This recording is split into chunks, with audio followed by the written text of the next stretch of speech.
කතානායකතුමනි විශේෂයෙන්ම අපේ රටේ වර්තමානයේ මේ යුදමේ තත්ත්වයට එක මතුවලා තියෙන තත්ත්වය හමුවේ ශේෂ්ත්‍ර ගණනාවක් යම් පීඩාකාරී තත්ත්වයට පත් වෙලා තිබෙනවා. නිසා රජයක් හැටියට අපේ වගකීම තමයි ඒ පීඩාකාරී තත්ත්වයට පත් වෙන ශේෂ්ත්‍ර පිළිබඳ අවධානය යොමු කරලා යම් සහනශීලී වැඩසටහනක් ආරම්භ කිරීම. ඒක තමයි වඩාත් යෝග්‍ය කියලා අපි කල්පනා කරන්නේ. ගරු කතානායකතුමනි අපි මෙහිදී මේ ප්‍රශ්නයට අපි මාර්ග අපේ ප්‍රවේශ මාර්ගය මොකක්ද කියලා බැලුවොත් අපි ආකාර දෙකකට කල්පනා කරනවා. අපි දන්නවා විශේෂයෙන්ම මේ අර්බුදයේ මතුවෙන තැන් දෙකක් තමයි ඉන්ධන සහ විදුලිය බලශක්ති ශේෂ්ත්‍රය ගෑස්. ඒතර අපිට පුළුවන් එක විදියකට පුළුවන් මට මතකයි පක්ෂ නායක රැස්වීමේදී රවි කරුණානායක මන්ත්‍රීතුමා යෝජනා කරේ ඉන්ධන පිරිවැයට ගලපලා විකුණන්න අයිතිය දෙන්න. ඒක එක ක්‍රමයක්. මොකද විදුලි බල මණ්ඩලය සහ තෙල් සංස්ථාව අධික ලෙස පාඩු ලැබීමේ ප්‍රතිවිපාක වලට අපි භාණ්ඩාගාරයත් රටක් හැටියට මුහුණ දුන්නා. ඒ නිසා අපි ඉන්ධන පිරිවැයට ගලපලා අපි මාකට් එකේ ඉන්ධන විකුණන්න. ඒක එක යෝජනාවක්.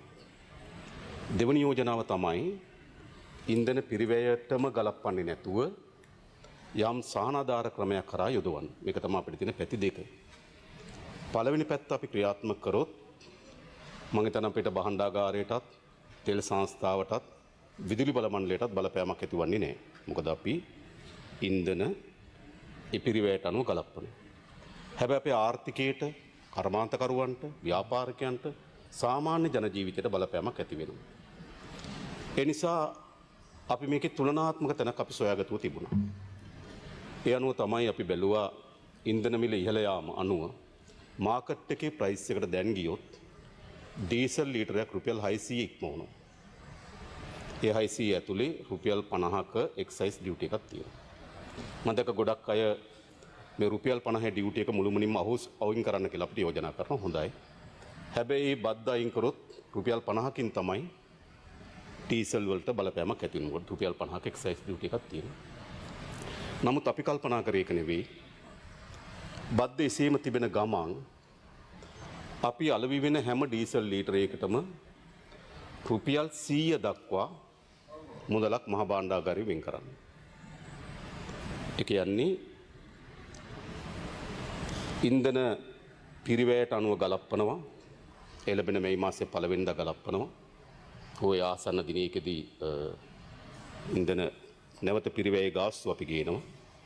ඒ පරිවැය ගාස්තු ගණනය කරන්නේ ඊට පෙර මාසයේ තියෙන ඇත්ත දත්ත මත. ඒතර අපිට ඊළඟ ඉන්ධන ගැලපුම් ගාස්තුවේදී අපිට කරන්න පුළුවන් ඇත්ත ගාස්තුවට ගණනය කරලා ඩීසල් ලීටරයක් සඳහා රුපියල් 100 දක්වා සහනාධාරයක් දෙන්න. පෙට්‍රල් ලීටරයක් සඳහා රුපියල් 20 දක්වා සහනාධාරයක් දෙන්න. ඒ අනුව අපි ගණනය කරලා තියෙනවා මාසයකට ඒ සඳහා යනවා බිලියන 20ක්. ඒ කියන්නේ රුපියල් කෝටි 2000ක් වැය වෙනවා. එඳා මාස 3කට අපි මේ සඳහා යෝජනාව සකස් කරලා තිබෙනවා. ඔව්. ඔව්. ගරු අක්ක කරානම් හොඳ නැද්ද? නෑ ඔබතුමා කියන එක හරි. ඔබතුමා කියන එක හරි. ඒ කියන්නේ මේක ඉලක්ක සහගත ප්‍රජාවට. ඒ කියන්නේ අපි මූලධර්මයකට ඔබතුමා කියන තිස්තාවරේ අපි ඉන්නවා. මූලධර්මයක් ඇටියට අපි සහනාධාර ලබා දී යුතු වන්නේ ඉලක්ක සහගත ප්‍රජාවට. නැත්තම් අපි ඩීසල් ලීටරයක ඉන්ධන සහනාධාරයක් දුන්නාම සාමාන්‍ය පරිභෝගිකයෙක් ඩීසල් ලීටර 10යි නම් ඔහුට සහනාධාරය ආණ්ඩුවෙන් ලැබෙන රුපියල් 1000යි. හැබැයි යම් කෙනෙක් අධික ඉන්ධන පරිභෝජනය වෙන වාහනයක් පාවිච්චි කරනවා නම් ඔහු ඉන්ධන ලීටර 100ක් ගහනවා නම් ඔහුට සහනාධාර රුපියල් 10,000යි. ඒ නිසා නමුත් අපිට හරිම දත්ත ක්‍රමවේදයක් නැහැ මේකට. ඒ අනුව තමයි අපි තීරණය කරේ සුපර් ඩීසල් සහ සුපර් පෙට්‍රල් වෙළඳපොළ මිලට ගලපන්න. ඒතර එතන තියෙන එක නිර්ණායකයක් සුපර් ඩීසල් සහ සුපර් පෙට්‍රල් පාවිච්චි කරන්න ඔබ කියන ලද අර සහනාධාර අපේක්ෂා නොකරන ජනපජාව කියලා අපි අපේක්ෂා කරනවා. එතකොට ඒක අපි වෙළඳපොළ මිලට ගලපනවා. හැබැයි ඉතුරු එක අපිට ගලපන්න බෑ. අපි ආකාර කීපයක් හදුවා. ආ ත්‍රිවිල් වලට පමණක් සහනාධාරය දෙමුද අනිත් ඒවට නැතුව. නමුත් කොතනද අපි තීරණය කරන්නේ? ඒ නිසා අපිට ඒක තීරණය කරන්න බෑ. ඒ නිසා අපි පොදුවේ සෑම ඩීසල් ලීටරයකටම රජයේ රුපියල් 100ක වියදමක් දරනවා. ඒ සඳහා රුපියල් කෝටි 2000ක් වැය වෙනවා එක මාසයකට. මාස 3කට දැන් අපි මේක සැලසුම් කරලා තිබෙනවා. රුපියල් කෝටි 6000ක් අපි වෙන් කරනවා මේ ඩීසල් සහ පෙට්‍රල් සහන ආධාරය සඳහා. ඒක වැදගත්. මුළුමනින්ම මේ බර ජනතාවට දාන්න නැතු. ඊළඟ ඔබතුමා කීප එක. තෝරාගත්තු ජනපජාවන්. ඒ අතර අපි තව කල්පනා කරා. තෝරාගත්තු ජනපජාවන් ඉන්නේ. විශේෂයෙන්ම ඉන්ධන තමන්ගේ ආර්ථිකයේ ප්‍රධාන කාර්ය බවට පත් කරන් තිබෙනවා දීවර ජනතාව. එතකොට අර සහන ආධාර අමතරව තව දීවර ජනතාවට සහන ආධාරයක් දිය හැකිද? ඒ අනුව අපි කල්පනා කරා සාමාන්‍ය එන්ජින් සහිත බෝට්ටුවකට පෙට්‍රල්, ඩීසල්, භූමි තෙල් කවර ඉන්ධනයක් පාවිච්චි කරාද? මේ ඉන්ධන ප්‍රභේද හදන්න ගියොත් අපිට මේක අසිරුතාවයකට පත් වෙනවා. කවර ඉන්ධනයක් පාවිච්චි කරත් අර රුපියල් 100ට අමතරව තව රුපියල් 50ක අඩුවීමක් දීවර ජනතාවට ලබා දෙනවා. සාමාන්‍ය බෝට්ටුවකට දවසකට ලීටර් 25 ගානේ දවස් 25කට ලීටර් 625ක් ලබා දෙනවා. රුපියල් 50ක අඩුවට ඒ රුපියල් 50 ආණ්ඩුව විසින් ඔවුන්ගේ බැංකු ගිණුමට එවනවා. 31250ක් මාසයකට එම සාමාන්‍ය බෝට්ටු හිමියන්ට ලැබෙනවා. ඒ මාස 3කට අපි ලබා දෙනවා. එතකොට අර අතන තියෙන අපි අර ලබා දෙන සහන ආධාරයට අමතරව ඉලක්ක සාගත. ඒ වගේ මම දන්නවා බහුදින යාත්‍රා අපේ දිලිප් වේදාරච්චි තියෙනවා දෙකක්. ඔව් බහුදින යාත්‍රාවක්. බහුදින යාත්‍රා සාමාන්‍ය මාස 3කට එක සැරයක් වගේ තමයි දියමට දියත් කරන්නේ නේද? මාස 3කට එක වතාවක් විතර වැටෙනවා. ඒ නිසා මේ මාස 3 ඇතුළත අපි කල්පනා කරලා තියෙනවා බහුදින යාත්‍රාවක් සඳහා එකවරයි වැටෙන්නේ ලක්ෂ 1මාරක ඉන්ධන දීමනාවක් ලබා දෙන්නේ. රුජුවම ඉන්ධනත් එක්ක සම්බන්ධ වෙන්නේ කර්මාන්තයට අර අමතර අර පොදු සහන ආධාරයට අමතරව දීවර ජනතාව ඉලක්ක කරගත්තු සහන ආධාර වැඩසටහනක් අපි ක්‍රියාත්මක කරන්න අපේක්ෂා කරනවා. ඊළඟ ප්‍රධාන ප්‍රශ්න පැන නගින්නේ මේ හා බැඳුණු පොහොර පිළිබඳ විශේෂම යූරියා. යූරියා සහන ආධාරයේදී යූරියා ප්‍රශ්නයේදී මුහුණ දීලා තියෙන ප්‍රශ්නේ තමයි දැනට පරණ මිලට ගෙන ආපු පොහොර වලින් සැලකිය යුතු ප්‍රමාණයක් අපේ ගෝජන සේවා මධ්‍යස්ථාන කෘෂිකර්ම දෙපාර්තමේන්තුව සතුව තිබෙනවා. මොකද පරණ මිලට ගෙන ආපු පොහොර මෙට්‍රික් ටොන් 14000ක් අපි සතුව තිබුණා. ඒ වගේම සමාගම් සතුව තිබුණා. මම ස්තුතිවන්ත වෙන්න ඕනේ සමාගම් වලට. ආරම්භක සාකච්ඡාවේදී ඒ සමාගම් සියලු දෙනා එකඟ වුණා. තමන් සතුව තියෙන යූරියා වලින් 65ක් ගෝජන සේවා මධ්‍යස්ථාන වලට ලබා දෙන්නේ. පැරණි මිලට. ඊට අමතරව අපි නැවත සාකච්ඡාවක් කරාට පස්සේ ඔවුන් සතුව තියෙන පැරණි මිලට ගෙන අපු සියලු පොහොර අපිට ලබා දෙන්න එකඟතාවය පළ කරා. එතකොට ඒ යූරියා ප්‍රමාණය අප සතුව තිබුණු පෞද්ගලික අංශයෙන් අපි ගන්න ලද යූරියා ප්‍රමාණය අපිට වීගොවිතන සඳහා නම් මුර දෙකකට ප්‍රමාණවත්. හැබැයි තුන්වෙනි මුරේ සඳහා අපි අධික මිලට ගත යුතු තිබෙනවා. දැන් ඊයේ නැවක් ආවා. ඒ නැවේ ව්‍යාපාරිකයන් 4 දෙනෙක් පොහොර ගෙනාවා. ඒ 4 දෙනාගේ මිල ගණන් තියෙන 4 මට්ටමක. අඩු මේක ඩොලර් මිලියන 600 ඩොලර් මෙට්‍රික් ටන් එකක් ඩොලර් 680 සිට ඩොලර් 850 දක්වා විවිධ මිල ගණන් වල තියෙනවා. ඒ නිසා තුන්වෙනි මුරේ වෙනකොට පොහොරවල මිල ඉහළ යාම අනතුරක් තිබෙනවා. ඒ නිසා අපි තීරණය කරා තුන්වෙනි මුරේටත් මේ ලබා දෙන 10200ටම පොහොර ලබා දෙන්න අර සමාගම් වලින් අපේ ආණ්ඩුවට අරගෙන 10200 ස්ථාවර මිලකට ලබා දෙනවා. එතකොට අපිට සමාගම් වල මිල අධිකයි. සාමාන්‍ය මම හිතනවා 13500 14000ක් විතර වේවි. ඒවා ආණ්ඩුව විසින් අරගෙන 10200ට ලබා දෙනවා. එතකොට පොහොර මිටියකට රුපියල් 3000ක අතිරේක පිරිවැයක් රජය විසින් දරන්න සිද්ධ වෙනවා. ආසන්න වශයෙන් ගත්තොත් රුපියල් බිලියන 1.7ක් ඒකට වැය වෙනවා. එතකොට පොහොර මේ යල්කන්නේ සඳහා යූරියා වීගොවිතන සඳහා ස්ථාවර කරනවා.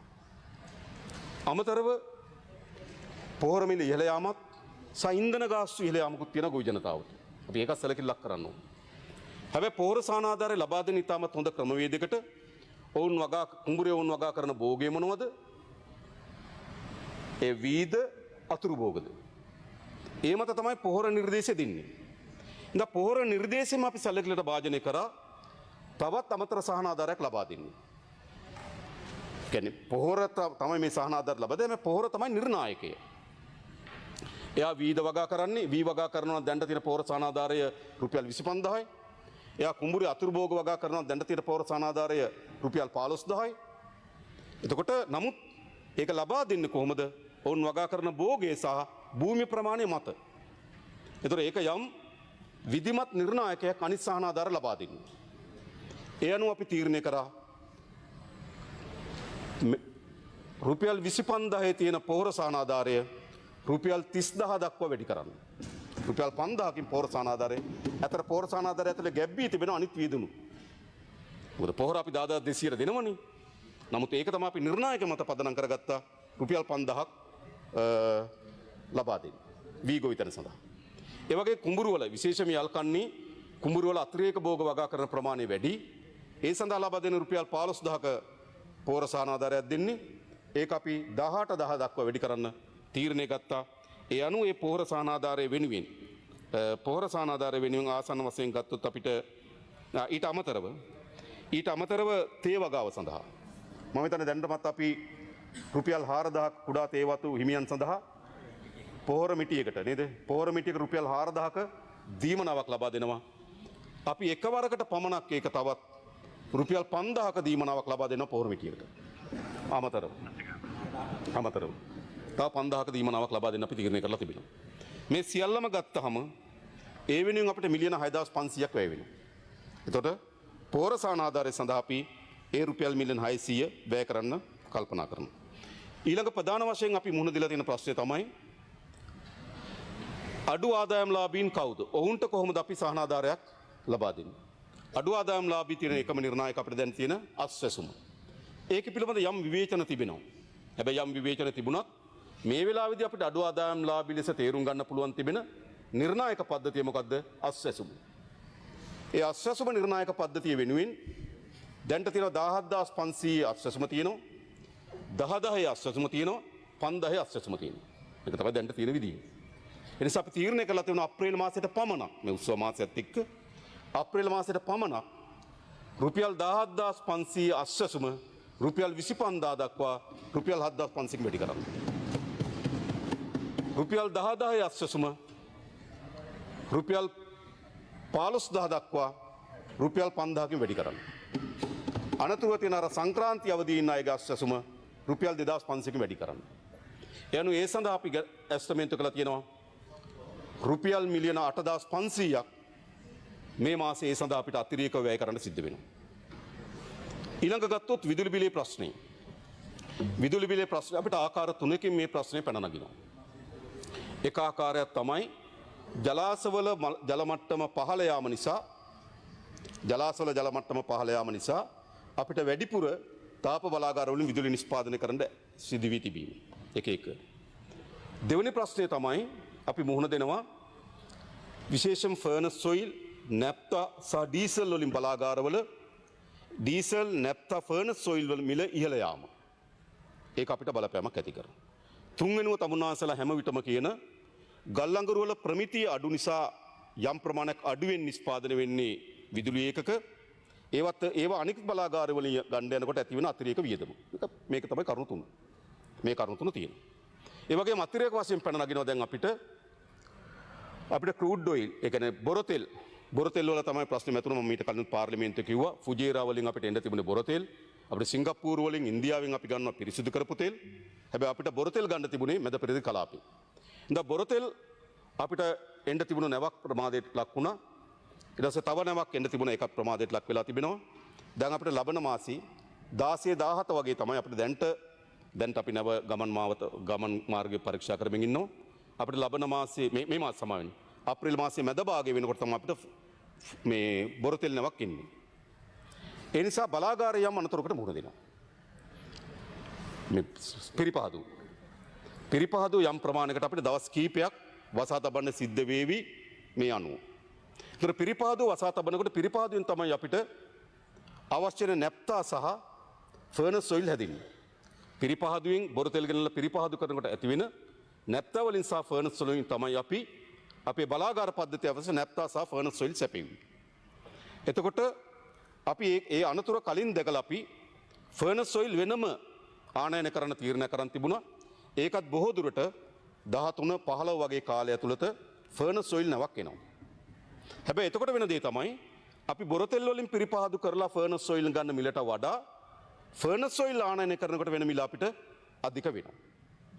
ඒ වගේම බලාගාරයේ යම් ප්‍රමාණයක දින කිහිපයක් වසා තබන්න සිද්ධ වුණොත් පිරිපහදු යම් ප්‍රමාණ කාලයක් අපිට වසා තබන්න සිද්ධ වුණොත් ඒ පිරිපහදුවේ අවශ්‍ය නැප්තා ප්‍රමාණය නිෂ්පාදනය වෙන්නේ නැත්නම් අපිට ඒවා ඩීසල් වලින් දුවන්න සිද්ධ වෙනවා. එමනේ වෙන්නේ. එතකොට වෙන දේ තමයි විදුලි බල ඇමතුම හැටියට රවි කරුණාරත්න මන්ත්‍රීතුමා දන්න මේ තත්ත්වය නේද? එහෙම වුණා වෙන දේ තමයි අපේ විදුලි බිලට අතිරේක බලපෑමක් එනවා. දැන් මම දැක්ක ගොඩක් අය LPGත් එනවා. දැන් ඒකත් එන්නේ නැහැ. ඒතකොට LPG එනකොට ඒක ගෑස් මිලට අපිට බලපෑමක් ඇති කරනවා. ඒක LPG බොරතෙල් ඒකෙන් තමයි ප්‍රශ්නේ හිර වුනේ. ඒකනේ හිර වුනේ කියන්නේ බොරතෙල් අපි කෙලිමගෙන මැද පෙරදිග කලාපේ. ඒතකොට ඒ වරාය වලට පහර දෙන්න පටන් ගත්තා. ඒ නැව් මාර්ග අවහිර වෙන්න පටන් ගත්තා. ඒතකොට අපි බොරතෙල් ආනයන කර ගැනීම තම දුෂ්කර තත්ත්වයක්. නමුත් දැනට අපිට එකක් මම හිතනවා අප්‍රේල් මාසයේ මැදමාගේ අපි ඒකට LC ඕපන් කරන් දැන් කටයුතු කළ තියෙනක ලැබෙවි කියලා විශ්වාසයක් අපිට තියෙනවා. ඒතකොට බොරතෙල් හිගවීම නිසා නැප්තා සහ ෆර්නස් ඔයිල් වලට අපි සමහර වෙලාවට ඩීසල් වලින්ම නිෂ්පාදනය කරන්න සිද්ධ වෙනවා. එතකොට විදුලි නිෂ්පාදනය කිරීම සඳහා යන පිරිවැය වැඩි වෙනවා. එතන මේ පිරිවැයට ආකාර කීපයක බලපෑමක් තියෙනවා. එක ජලාශවල ජල මට්ටම පහළ යාම නිසා අපිට ඉන්ධන වලින් විදුලි නිෂ්පාදනය කරන්න යාම නිසා සිදුවන බලපෑම. දෙක ඉන්ධන මිල ඉහළ යාම නිසා විදුලි බිලට ඇති වෙන බලපෑම. තුන ෆර්නස් ඔයිල් සහ නැප්තා වෙනුවට ඩීසල් පාවිච්චි කරන්න සිදුවීම නිසා ඇති වෙන බලපෑම. හතර අපි අපේක්ෂා කරන නිෂ්පාදනය ගල් අඟුරු වලින් සිදු නොවීම නිසා ඇති වෙන බලපෑම. මා දන්න පෙරේදා බලාගාරයේ සම්පූර්ණ දුවලා තියෙනවා නේද? ඒකෙන් සාමාන්‍යයෙන් අපිට බලාගාරෙන් 270ක් හැදෙන්න ඕන නේ. 270 එක බලාගාර තුනෙන් එකක 270 හැදුනා. අනිත් එක 266ක් විතර හැදුනා.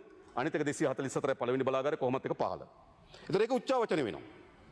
ඒ කියන්නේ එක දවසක සම්පූර්ණ අපි ඒ කියන්නේ මෙගාවොට් 900ක් තිබුණාට බලාගාරේ මෙගාවොට් 810යි අපිට ලැබෙන්නේ 900ක බලාගාරයක් අපි හැදුවට අපිට හැම බලාගාරෙකට මෙගාවොට් 30 ගානේ වැය වෙනවා. ඒ අභ්‍යන්තර ඒකේ කාර්යක්ෂමතාවය වෙනුවෙන්. එතකොට අපිට 810ක් වගේ තමයි නිෂ්පාදනය වෙන්නේ. ඒ 810 නිෂ්පාදනය මේ බලාගාර තුලින් 270 ගාන. එතකොට සමහර අවස්ථාවල මේ 270 හැදෙන්නේ නැහැ. ඒක ඇත්ත. මේ ගල් අඟුරු වල ප්‍රමිතිය ප්‍රශ්නයක් තිබෙනවා. එතකොට කිසිසේත්ම ටෙන්ඩරේ ප්‍රශ්නයක් නෙවෙයි. සපේන සමාගම නිවැරදි පරිදි අපිට සපයන්නේ නැතිකම. නිවැරදි ගල් අඟුරු නොමැතිකම. ඒ විතරක්ම තමුන්නාසලට කියන්න කැමති ගල් අඟුරු නිවැරදි නැද්ද කියලා බලන්නේ මම හෝ කවුරුවත් කාලා හපලා නෙවෙයි.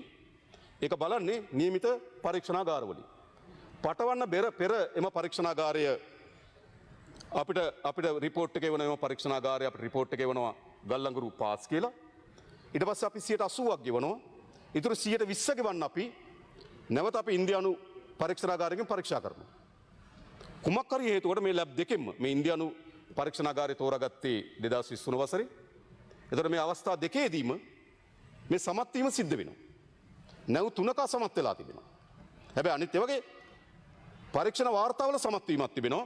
නමුත් හරි පැහැදිලි බලාගාරයේ අපිට විශේෂයෙන්ම බලාගාරයේ පසකින් තිබ්බත් අපේ පද්ධති කළමනාකරණ පැත්තෙන් අපිට කියනවා අවශ්‍ය නිෂ්පාදන ලැබෙන්නේ නැහැ කියලා. ඒ නිසා අපි සමහර ගල් අඟුරු වලට 120 ගෙවීමක් හිටවලා තිබෙනවා.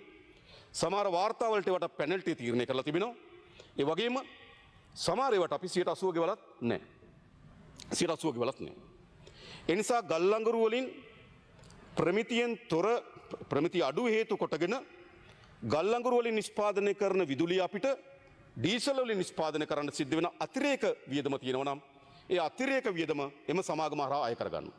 ඒ කිසිසේත්ම මේ රටේ පුරවැසියන්ගේ ලයිට් බිලට එකතු කරන්නේ නැහැ. ඒක මතක තබා ගන්න. මේක අපේ ආණ්ඩුවක්. හරිද? ඒක කොම්පැනි කාරයන්ගේ ආණ්ඩුව ඒව කරයි. දැනටමත් පෙනල්ටියට අවශ්‍ය නැ ඒ පළවෙනි පාරේ පෙනල්ටි බැලුවොත් ඔවුන් අපිට ආවරම්භක නැවතුනේ ඩොලර් 98ට පෙනල්ටි එක ගහපුවම උන්ගේ ටෝන් එක ඩොලර් 64ට අඩු වෙනවා. තර විශාල පෙනල්ටි එකක්. ඉතින් අපි දඩ ගහනවා. ගෙවා ගන්න අසමතුන නඩු යනවා. ඒවා පාරිභෝගිකයන්ගේ බිලට ඇතුල් කරන්නේ නැහැ. හැබැයි අතිරේක සාධක ඉන්ධන මිල ඉහළ යාම, නැප්තා සහ ෆර්නස් ඔයිල් වැඩිපුර නිෂ්පාදනය කරන විදුලිය ඩීසල් වලින් නිෂ්පාදනය කරන්න සිදුවීම, ජල මට්ටම පහළ යාම නිසා විදුලි බිලට යම් බලපෑමක් ඇති වෙනවා. ඒතර අපි කල්පනා කරලා තිබෙනවා අන්නේ විදුලි බිලට බලපෑමක් ඇති වෙනකොට ඔබතුමා කියපු තෝරාගත්තු ඉලක්ක සහගත ප්‍රජාවට අපි සහනයක් ලබා දිය යුතුයි. මේ අප්‍රේල් මාසේ පළවෙනිදා විදුලි බිල වැඩිවීම කිසිසේත්ම මේ තත්ත්වය මත වැඩිවීමක් නෙවෙයි. මේ පෙබරවාරි මාසේ පළවෙනිදා කරලා දුප කල්පනය මත තමයි අප්‍රේල් මාසේ පළවෙනිදා බිලට මේ බලපෑම ඇති කරේ. අප්‍රේල් මාසේ පළවෙනිදා ගත්තොත් 30ට වඩා අඩු අයට රුපියල් මාසික රුපියල් 15ක වැඩිවීමක් වෙලා තියෙන්නේ. ඒ කියන්නේ දවසකට රුපියල් 750යි. පන්දන් ටික පස්සේ තියාගන්න හොඳේ. දැන් මොකක්ද 750යි. හරිද? ඊළඟ එකට රුපියලයි මාස දවසකට වැඩිලා තියෙන්නේ. තව එකට 1.50යි දවසකට වැඩිලා තියෙන්නේ. ඒ නිසා මේක ඒ විදුලි බිල වැඩිවීම කිසිසේත්ම මේ ඇති වෙන අර්බුදයත් එක්ක නෙවෙයි. හැබැයි මේ අර්බුදයත් එක්ක අපි දකිනවා තැන් කීපයකින් බලපෑමක් එනවා. ඒතර අපිට පුළුවන් එක්කෝ ඒක මුළුමනින්ම විදුලි බල මණ්ඩලයට දරා ගන්න කියන්න පුළුවන්. එහෙම නැත්නම් ඒක මුළුමනින්ම අපේ භාණ්ඩාගාරේ දරා ගන්න කියන්න පුළුවන්. එහෙම නැත්නම් ඒක මුළුමනින්ම ජනතාවට දරා ගන්න කියන්න පුළුවන්. ඔකයි තියෙන මාවත් තුන. ඉතින් අපි තීරණය කළා තියෙන මොකද්ද? ඒකේ යම් පංගුවක් ආණ්ඩුව දරා ගන්න. යම් පංගුවක් ජනතාවට දරා ගන්න. තවත් පංගුවක් සමාගම දරා ගන්න ඕන. සමාගම දරා ගන්න ඕන මොකද්ද? අර ගල්ලංගුරු වලින් ප්‍රමිතියෙන් බාල නිසා හැදෙන විදුලියේ කොටස දරා ගන්න ඕන සමාගම. එහෙම නැතුව ඒක කිසිසේත්ම ජනතාව මත හෝ දැන් විදුලි බල මණ්ඩලය නෙවෙයි මේ. මොකද්ද අපේ ජාතික ජනන සමාගම නෑ සමා වෙන්න ජාතික පද්ධති කළමනාකරණ සමාගම. ඒකට පද්ධති කළමනාකරණ සමාගම විසින් දරාගත යුතුයි ඒ සමාගම් වලින් අය කර ගැනීම මත. එනෝ අපි තීරණය කළා තිබෙනවා ඒකක 90ට වඩා අඩු වෙන්න අයට ඊළඟ විදුලි බිල ඇති වෙන වෙනස්කමකදී සහනාධාරයක් දෙන්න. ඒ සහනාධාරය සඳහා අපි වෙන් කරනවා මාසකට රුපියල් කෝටි 500ක්. මාස 3කට අපිට වෙන් කරලා තියෙනවා රුපියල් කෝටි 1500ක්. එතකොට ආසන්න වශයෙන් දැනට ගණනයේ තිබෙන්නේ බිලියන 32ක වගේ මාස 3ක පාඩුවක් සිදු වෙවි කියලා. ඒ බිලියන 32කින් බිලියන 15ක් ආණ්ඩුව දරා ගන්නවා. බිලියන 7ක් ආසන්න වශයෙන් අර ගල්ලංගුරු ප්‍රශ්නේ මතුවේ හැකි ඒ අය කරගන්නවා.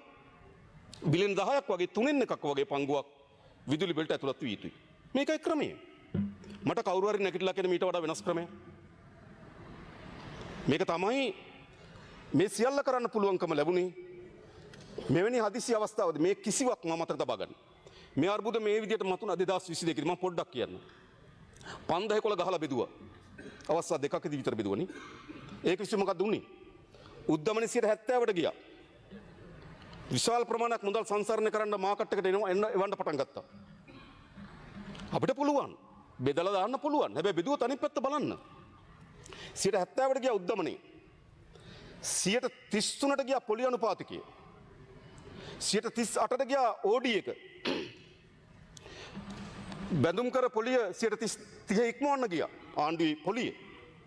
එනිසා ඒවා ඉතාමත් අක්‍රමවත් ඒවා. අපි මොකද්ද කරන්නේ? උද්දමනයේ ඉස්ස බලන්න ඕන. බැංකු පොලිය අනුපාතිකය ඉස්ස බලන්න ඕන. ජනතාවගේ මිලදී ගැනීමේ හැකියාව ඉස්ස බලන්න ඕන. මේ සියල්ල ඉතාම භාණ්ඩාගාරයේ දරා ගන්න පුළුවන් ප්‍රමාණය දරන්න ඕන. මේ ඔක්කොම ධර්මින් තමයි මේ විධිමත් ක්‍රමය හදලා තියෙන්නේ. ඒ නිසා සමස්තයක් ලෙස ගත්තොත් ඔබලට මතක ඇති දිට්ඨා විනාශයේදී ඒ දිට්ඨා විනාශයට අපිට අතිරේක වශයෙන් අපි කෝටි 50000ක් මා ජනතාවගේ වුණා වෙනින් අපි දෙව්වා. එහෙම ආණ්ඩු. ඒක තමයි ආණ්ඩු කියන්නේ.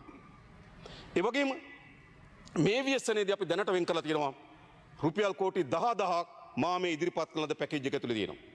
රුපියල් කෝටි 10000ක් බිලියන 100ක් මේ තියෙන යෝජනා ඇතුලේ තියෙනවා. මා හිතන්නේ මේ වෙලාවේ අපි ජනතාවට සහනයක් දී යුතුයි.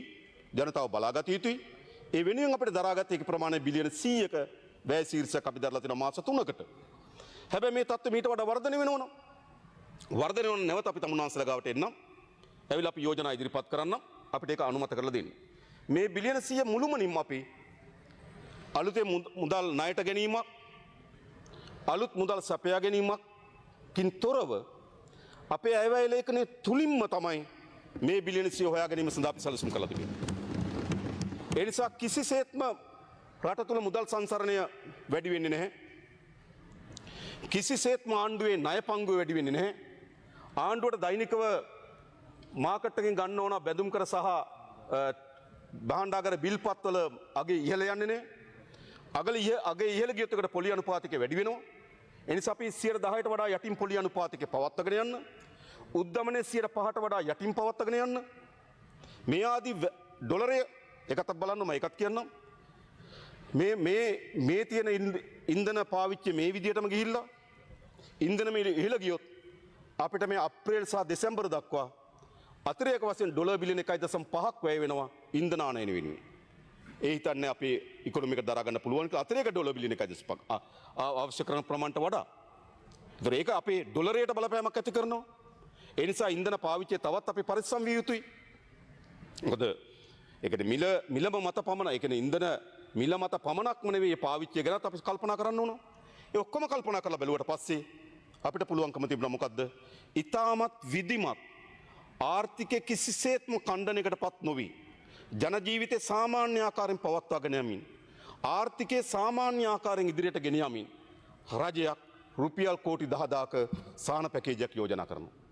ඒ දීවර ජනතාවට, කුසි ජනතාවට, කුඩා තේවත් හිමියට, පොදුවේ සියලු ජනතාවට ඉන්ධන සාහනාධාරයක් ලෙස, විදුලි සාහනාධාරයක් ලෙස, දීවර බෝට්ටුවට සාහනාධාරයක් ලෙස, ගොවියට පෝර සාහනාධාරයක් ලෙස, කුඩා තේවත් හිමියට පෝර සාහනාධාරයක් ලෙස, අස්වැසුමලාභීන්ට මූල්‍යම සාහනාධාරයක් ලෙස මේ බිලියන 100 අපි යෝජනා කරලා තිබෙනවා. ඒ නිසා මා හිතනවා මේ තියෙන තත්ත්වයට අනුරූපී බිලියන 100 වැය කිරීමක් සහ යෝජනාවක් තිබෙන්නේ.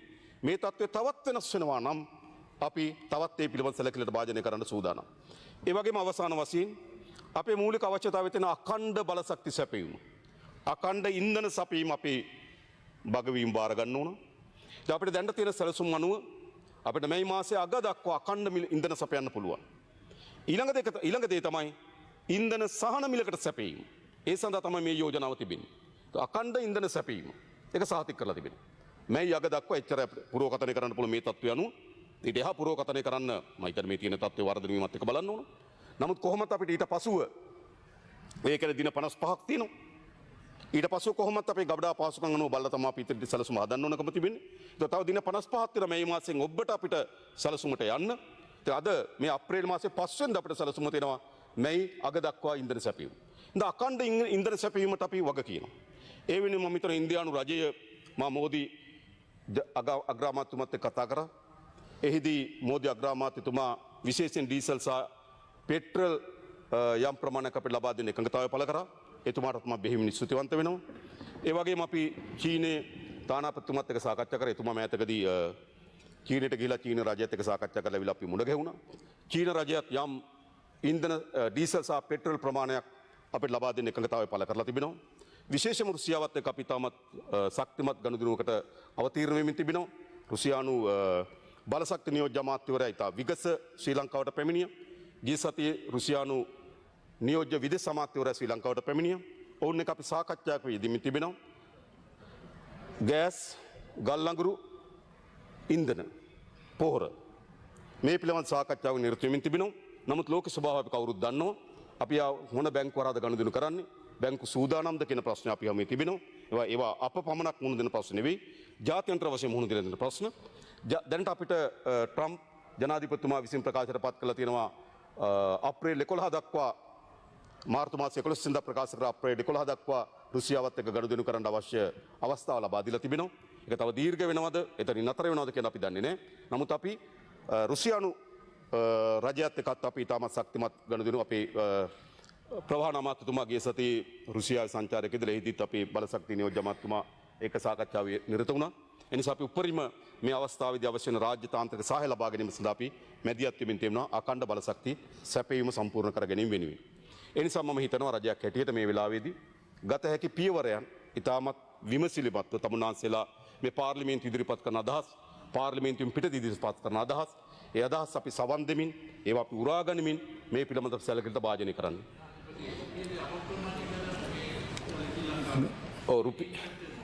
රුපියල යම් ප්‍රමාණයකට අවප්‍රමාණයක් සිදු වී තිබෙනවා.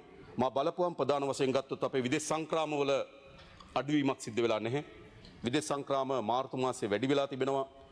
හැම මාර්තු මාසයකට වඩා වැඩියෙන් අපිට මේ මාර්තු මාසයේ විදේශ සංක්‍රාම ලැබිලා තිබෙනවා. සංචාර කර්මාන්තය විශේෂම ගත්තොත් අපිට සංචාර කර්මාන්තයේ අවස්ථාව ආවේ අපේ සීසන් එක අවසන් වෙමින් තිබුණු වෙලාව මාර්තු වල.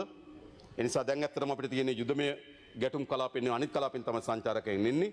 ඒ නිසා මාර්තු මාසයේ අපේ අපේක්ෂා කරපු සංචාරක අපි ලක්ෂ 3ක් අපේක්ෂා කරන 1,50,000කට ආසන්න ප්‍රමාණයක් තමයි අපිට ඇවිල්ලා තිබෙන්නේ. නමුත් සංචාරක කර්මාන්තයෙන් අපිට ලැබෙන සංක්‍රාම පිළිබඳ ප්‍රශ්න මතුවලා තිබෙනවා. හැබැයි ජාත්‍යන්තර මූල්‍ය අරමුදලත් එක්ක අපි ඉතාමත් දැන්ට ජාත්‍යන්තර මූල්‍ය අරමුදල කණ්ඩායමින් ඔබතුමාලත් මම හිතන්නේ ආරාධනා කරා. විපක්ෂ නායකින් මට මතක විදිහට 4 දෙනෙක් සහභාගී වුණා කියලා තමයි මට වාර්තා වෙලා තියෙනවා. මම දන්නේ නැහැ ඔබතුමාලා ඒක ප්‍රතික්ෂේප කරාද ඒක වර්ජනය කරාද කියලා මම දන්නේ නැහැ. නමුත් පාර්ලිමේන්තු පක්ෂ නායකින් එක්ක ජාත්‍යන්තර මූල්‍ය අරමුදල සාකච්ඡා කරන්න සාකච්ඡාව නිරත වෙලා තිබුණා. මට වාර්තා වෙලා තියෙන විදිහට නායකින් 4ක් හෝ 5ක් සාකච්ඡාවට සහභාගී වුණා තමයි කිව්වේ. කතානායකතුමා මම හිතන්නේ ලොකු ලැයිස්තුවක් කළොත් ඒ පක්ෂ නායකින්ගේ නේද? ඒ ලැයිස්තුවම සහභාගී වුණේ නැහැ. මම දන්නේ නැහැ. ඉතින් වර්ජනය කරන්න පුළුවන් නේද? ඕන දෙයක් කියන්න පුළුවන් ප්‍රශ්නයක් නේ. ඒක ඒ දේශපාලන පක්ෂවල අයිතිය. නමුත් අපි ඕන්න එක්ක ඉතාම පළදායි සාකච්ඡාවක් නිරත වෙමින් තිබෙනවා. අපි උත්සාහ කරනවා බ්‍රහස්පතින්දා ඔවුන් එක්ක මාණ්ඩලික මට්ටමේ ගිවිසුම මෙහිදීම අත්සන් කරන්න. වෙනද අපි සාකච්ඡා කරලා ගිහිල්ලා මාණ්ඩලික මට්ටමේ ගිවිසුම අපි එහිදී ලැබෙන්නේ. අපි උත්සාහ කරමින් තමයි බ්‍රහස්පතින්දා වෙනකොට මාණ්ඩලික මට්ටමේ එකඟතාවයේ ජාත්‍යන්තර මූල්‍ය අරමුදලත් එක්ක ලැබෙන්නේ. මේ එකඟතාවය ලැබුණොත් අපිට 5-6 කියන වාරික දෙක එකටම ලැබෙනවා. ඒ නිසා මේ මාසේ අග වෙන්න පෙර ජාත්‍යන්තර මූල්‍ය අරමුදලෙන් අපි ඩොලර් මිලියන 700ක 5-6 කියන වාරික දෙක එකටම ලබා ගැනීමේ හැකියාව තියෙනවා. ඒ වගේම ආසියානු සංවර්ධන බැංකුවේ සභාපතිතුමා සාන යුත කණ්ඩායම් පැමිණියා. අපි ඕන එක දීර්ඝ ලෙස සාකච්ඡා කරා. ඔවුන් ආසන්න වශයෙන් ගත්ත ඩොලර් බිලියන 1.2ක ප්‍රදානයන් කරන්න මේ වසර තුල එකඟතාවයට පත් කරලා තිබෙනවා. එතකොට වර්ල්ඩ් බැංක් එකත් එක්ක අපි සාකච්ඡා කර ව්‍යාපෘති තිබෙන ඒ වගේ යම් ඩොලර් ප්‍රමාණයක් පිළිබඳ අපි අපේක්ෂාවන් තිබෙනවා. එතකොට ජාත්‍යන්තර මූල්‍ය අරමුදල ඒ වගේම ගත්තොත් ආසියානු සංවර්ධන බැංකුව සහ ලෝක බැංකුව විසින් ලබා දෙන සහයන් එක්ක මම හිතන්නේ අපිට විදේශ සංචිතවල ප්‍රශ්නයක් මතුවීමේ අනතුරු අඩුයි. විශේෂම ගත්තොත් මම ඔබතුමන් වහන්සේලාට කියන්න කැමතියි ලංකාවේ පළමු වතාවට පෞගේ ජනවාරි සහ පෙබරවාරි කියන මාස දෙකේ විතරක් අපි අපේ මහ බැංකුව මාකට් එකෙන් ඩොලර් මිලදී අරගෙන තිබුණා ඩොලර් මිලියන 700ක්. ඒක ඉතාමත් වැදගත් එකක්. ඒ කියන්නේ මාකට් එකෙන් අපේ වෙළඳ පොලෙන් ඩොලර් මිලදී අරන් තිබුණා ඩොලර් මිලියන 700ක්. ඒ අනුව තමයි අපේ ඩොලර් සංචිත ප්‍රමාණය බිලියන 7 ආසන්නයට පැමිණියා. නමුත් දැන් අපි මාකට් එකේ මිලදී ගන්න එක ටිකක් අඩු වෙලා තිබෙන්නේ. නමුත් අපේ ණය වාරික ගෙවන්න සිද්ධ වෙලා තිබෙනවා. අපි මිලදී ගත්තේ නැතුවට ආණ්ඩු සහ මහා බැංකුව විසින් ගෙවිය යුතු ණය වාරික ගෙවන්න ඕන. ඒ ණය වාරික ගෙවනකොට පෙබරවාරි මාසයේ අග තිබුණු සංචිතවල යම් අඩුවීමක් මේ මාසයේදී ඇතිවීමේ ඉඩක් තිබෙනවා. නමුත් අපි ජාත්‍යන්තර මූල්‍ය අරමුදලෙන් අපිට ලබා දෙන ඩොලර් මිලියන 700ක යෙදවුමත් ආසියානු සංවර්ධන බැංකුව අපි එකඟතාවෙනුත් එකතු කරගත්තොත් මම හිතන්නේ විදේශ සංචිත වලට මුහුණ දෙන්න ප්‍රශ්නට අපිට මුහුණ දෙන්න පුළුවන්කම තිබෙනවා. ඒ වගේම ලෝක පරිමාණයෙන් ගත්තත් ඒ අර්බුදයට පත් වෙන රටවල් වල යම් මුදල් ලේඛකයේ අවප්‍රමාණ වීමක් සිද්ධ වෙලා තිබෙනවා. ලෝක පරිමාණයෙන් සිද්ධ වෙලා තියෙන ප්‍රතිශතාත්මක අගයන් ගත්තොත් අපි තාම එතන නෑ. අපිට සමහර රටවල් එක බැලුවොත් අපි 3/1කින් වගේ තමයි අපේ අඩුවීම සිද්ධ වෙලා තිබෙන්නේ. ඒ නිසා මුළුමනින්ම අර මේ ඇති වෙන අර්බුදය විසින් අනිත් රටවල් වලට කරලා තියෙන බලපෑමක් තියෙනවා. අපිටත් බලපෑමක් තියෙනවා. ඒකේ අනිත් රටවල් වලට සාපේක්ෂව දැනට මා කියන්නේ සාපේක්ෂව අපේ මුදල් ලේඛකයේ අවප්‍රමාණ වීම අඩුයි දැනට. නමුත් අපේ විදේශ සංචිත ශක්තිමත් කර ගැනීම පිළිබඳ සැලැස්මක් අපි ඉන්නවා. විශේෂයෙන්ම මම හිතන මේ උත්සව මේ යම් ප්‍රමාණයකට අපේ භාණ්ඩ ආනයන කිරීමේ ප්‍රමාණය වැඩි වෙලා තිබෙනවා. අපි ඒකත් බැලුවා. නමුත් අපි හිතනවා මේක 10 වෙනිදාගෙන් පස්සේ පමණ වෙන විතර අපේ ආනයන වියදම් වල යම් අඩුවීමක් සිද්ධ වෙවි. ඊට පස්සේ ආය ආනයන වියදම් වැඩිපුර එන්න පටන් ගත්තේ මේ මැද වගේ. ඒතර මම හිතන්නේ අපිට බැලන්ස් කරගන්න පුළුවන් වෙයි. ඒ නිසා ඩොලරේ කරේ විසින් දෙන බලපෑම නිසා තමයි මම කිව්වේ විශේෂයෙන්ම ඉන්ධන සඳහා මේ මිල ඉහළ යාම නිසා අපිට ඩොලර් බිලියන 1.5ක් විතර අතිරේක ඩොලර් වලට එන බලපෑමක් එනවා. ඒ නිසා තමයි මම අපේ රටේ ජනතාවන් ඉල්ලා සිටින්නේ පරිහරණය තව ටිකක් අඩු කරමු පුළුවන් තරම් අපි. පරිහරණය අඩු කරගන්න ප්‍රමාණයට අපිට ඉන්ධන ආනයන වියදම අඩු කරගන්න පුළුවන්. අඩු කරගත්තොත් අපිට මේ ඩොලර් බිලියන 1.5 අපි ආසන්න වශයෙන් ඩොලර් බිලියන අතිරේක වැය බරක් දරන විට කල්පනා කරමින් අපි ඉන්නේ. මොකද මේ විදිහටම ගියොත් මම හිතන්නේ ඒක අපේ ඩොලරයට අහිත කර බලපෑමක් වෙනවා. අපි මේ පැත්තත් කල්පනා කරලා තිනවා ගරු මන්ත්‍රීතුමනි. ඊට පස්සේ මම කියන්න කැමති විශේෂම ගෑස් ප්‍රශ්නය මෑතකදී මතුවුණු ගෑස් ප්‍රශ්න ගත්තොත් ගෑස් වලත් අපිට අඛණ්ඩතාවයෙන් සපයන්න පුළුවන්කම තිබෙනවා. හැබැයි ප්‍රධාන ප්‍රශ්නේ තිබෙන්නේ දැන් නැව් ගාස් සහ ඉන්ෂුරන්ස් ගාස් වල මිල ඉහළ යාම. ඒක විශාල ලෙස මිල ඉහළ. අපි මේ මෑතකදී ඩීසල් වල ටෙන්ඩරයක් දැම්ම පහුගිය මාර්තු මාසේ 17 වෙනිදා විවෘත කරපු ටෙන්ඩරේ. ඒ ටෙන්ඩරේ ප්‍රීමියම් අගේ ඩොලර් 45යි. ඊටම් ප්‍රීමියම් අගේ. සාමාන්‍ය ප්‍රීමියම් අගේ ආවේ අපිට ඩොලර් 3ක වගේ තමයි 2ක් 3ක් අතර වගේ තමයි අපේ ප්‍රීමියම් අගේ තිබුණේ. හැබැයි 17 වෙනිදා අපි ඉදිරිපත් කරපු ටෙන්ඩරේ ප්‍රීමියම් අගේ ඩොලර් 45යි. ඉතින් මොකද අවදානම් වැඩි වුණාම ඉන්ෂුරන්ස් ගාස්තු වැඩි වෙනවා, නැව් ගාස්තු වැඩි වෙනවා, තරංගේ වැඩි වෙනවා. ඒකේ විසින් ප්‍රීමියම් ගාස්තු ඉහළ යනවා. ඒ නිසා ගෑස් වල සිද්ධ වෙලා තියෙන ප්‍රශ්නේ ඒක. මොකද සිද්ධ වෙන දේ තමයි ගෑස් මුහුදරා ගමන් කිරීමේ තිබෙන අවදානම, ඉන්ධන ගාස්තු ඉහළ යාම, නැව් ගාස්තු ඉහළ යාම සහ රක්ෂණ ගාස්තු ඉහළ යාම විසින් යම් ප්‍රමාණයට ගෑස් වලට බලපෑමක් ඇවිල්ලා තිනවා. නමුත් අපිට ගෑස් අඛණ්ඩව ලබා දීමේ හැකියාව තියෙනවා. මා නැවත කියන්නේ පෞද්ගලික සමාගමේ ප්‍රශ්නේ මතුවිය හැකියි. ඒ වගේම තෙල් වෙළඳපොලේ තවත් පෞද්ගලික සමාගම් දෙකක් තුනක් ඉන්නවා, හතරක් ඉන්නවා. නමුත් දැන් තුනක් ක්‍රියාත්මක වෙමින් තිබෙනවා. ඒ සමාගම් වල මිල ඒගොල්ලෝ මම දැක්කා ඔබතුමාම යෝජනා කරා විවෘත කරන්න කියලා. නේද? අපි විවෘත කරා විශේෂයෙන්ම සුපර් ඩීසල් සහ සුපර් පෙට්‍රල් වලට අපි වෙළඳපොළ විවෘත කරා. හැම කෙනාටම Tamanට නිෂ්පාදන පිරිවැයට අනුව මිල ගලපන්න තීරණය කරා. මම දැක්කා වුන් නේද? විශාල ලෙස මිල ඉහළ. ඒක තමයි ඇත්ත මිල. ඒක තමයි ඇත්ත මිල. ඉතින් ආණ්ඩුව සතු තියෙන තෙල් මාකට් එකෙන් 57යි. ඒ 57 ඇතුලේ තමයි අපි මේක බැලන්ස් කරන්න උත්සාහ කරන්නේ. ඒකට අපිට අපේ මිල සහ සමාගම් අතර මිල අතර විශාල පරතරයක් ආවොත් ඒ සමාගම් වල තියෙන මාකට් එකත් මුළුමනින්ම අපේ සංස්ථාවට આવුත් අපේ සංස්ථාවට ඒක දරා ගන්න බෑ. ඒ නිසා එතනත් අපි කල්පනා කරන්න බලන්න ඕන කියන සමාගම් සහ ආණ්ඩුව අතර තියෙන මිල අතර විශාල ගැප් එකක් ඇති වුණොත් ඒ සමස්ත පාඩුවේ බර තෙල් සංස්ථාවට එනවා. ඉතින් ඒකත් අපි සමනය කරන්න සැලසුම් කරලා තිබෙනවා. ඒ නිසා මේ යුද්ධයත් එක්ක මතුවී තිබෙන බලශක්ති ශේෂ්ත්‍රයේ අර්බුදයක්, ඒ අර සමාජ ජීවිතයට ඇතිවන බලපෑමත්, ඒ සඳහා ආර්ථික ක්‍රියාකාරකමට ඇතිවන බලපෑම පිළිබඳව සලකා බලමින් තමයි අපි මේ තීන්දුව తీරන යෝජනා ගන්නේ. ඒ සඳහා තමුන්වහන්සේලගේ අදහස්, තමුන්වහන්සේලා විවේචනාත්මක යෝජනා, චෝදනාත්මක යෝජනා ඕන දෙයක් නේද අපිට විවෘතයි. ඒ අනුව අපිට පුළුවන් වේවි මේ ඇති වී තිබෙන අර්බුදය සඳහා දැනට අපි මාස 3ක සැලැස්මකට අපි අවතීර්ණ වෙලා තිබෙනවා. ඉන්ධන වලට සහ විදුලි බලයට, ස්පෝර වලට මාස 3ක සැලැස්මක ඉන්නවා. ඉතින් එහා මේක ඉදිරියට යා යුතුද කියලා තීරණය කරන්නේ ලෝකයේ ඇති වෙන තත්ත්වය. ඒ තත්ත්වය පිළිබඳ අධ්‍යයනය කරගෙන අපි මෙතනින් එහාට යන්න ඕන නම් මෙතනින් එහාටත් යන්න සූදානම්. ඒ සඳහා අවශ්‍ය මුදල් වැය කිරීම පිළිබඳව භාණ්ඩාගාරයේ අධ්‍යයනය කරමින් ඉන්නවා. බොහොම ස්තුතියි තමුන්වහන්සේලා සියලු දෙනාට දක්වන අදහස්, ඉදිරිපත් කරන අදහස් වලට. ඒවා සියල්ල අපි සැලකලට භාජනය කරමින් තමයි මේ පිළිබඳව ප්‍රතිපත්ති තීරණ ගන්නේ. ඒ පිළිබඳව නැවත වතාවක් ස්තුතිවන්ත වෙමින් මම නතර වෙනවා. බොහොම ස්තුතියි ගරු කතානායක. සභාව පස්වර 1 දක්වා අත්හිටිනවා දිවාහාරය සඳහා.